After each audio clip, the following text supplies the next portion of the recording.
தமிழகம் முழுவதும் இனி இணையதளம் மூலம் மின்கட்டணம் செலுத்தலாம். இந்த வசதியை அமைச்சர் ஆற்காடு வீராசாமி துவக்கி வைத்தார்.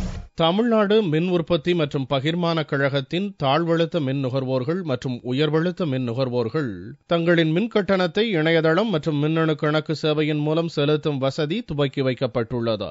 இந்த வசதியை மின்துறை அமைச்சர் ஆற்காடு வீராசாமி துவக்கி வைத்தார். சுமார் 1 கோடி மின் நுகர்வோர்கள் மாதந்தோறும் தங்களது மின் கட்டணத்தை வசூல் மையங்கள் மூலம் செலுத்தி வருகின்றனர். இதனால் பொதுமக்கள் வரிசையில் நின்று கட்டணம் செலுத்தும் முறை மாறி சுலபமாக மின் கட்டணத்தை இணையதளத்தின் மூலம் செலுத்தலாம். பல பகுதிகளிலே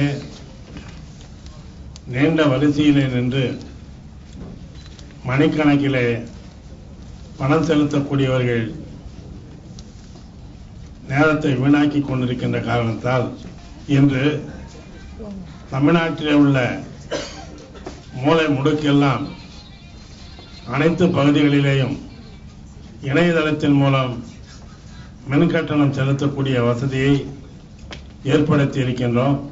ஆக்சிஸ் வங்கி, ஐசிஐசிஐ வங்கி, இந்தியன் வங்கி, கனரா வங்கி, சிட்டி யூனியன் வங்கி போன்ற 7 தேசியமயமாக்கப்பட்ட வங்கிகளின் கிரெடிட் கார்டு, டெபிட் கார்டு மற்றும் நெட் பேங்கிங் மூலம் கட்டணத்தை செலுத்தலாம். இருந்த இடத்திலிருந்தே மின் கட்டணத்தை இணையதளம் மூலம் செலுத்தும் வசதியில் வீட்டு மின் இணைப்புகள், கல்வி நிறுவனங்கள், தனியார் மருத்துவமனைகள், சிறிய மற்றும் நடுத்தர தொழில் நிறுவனங்கள், வணிக நிறுவனங்கள் என அனைத்து தரப்பு மின் நுகர்வோர்களும் பயன்பெறுவர்.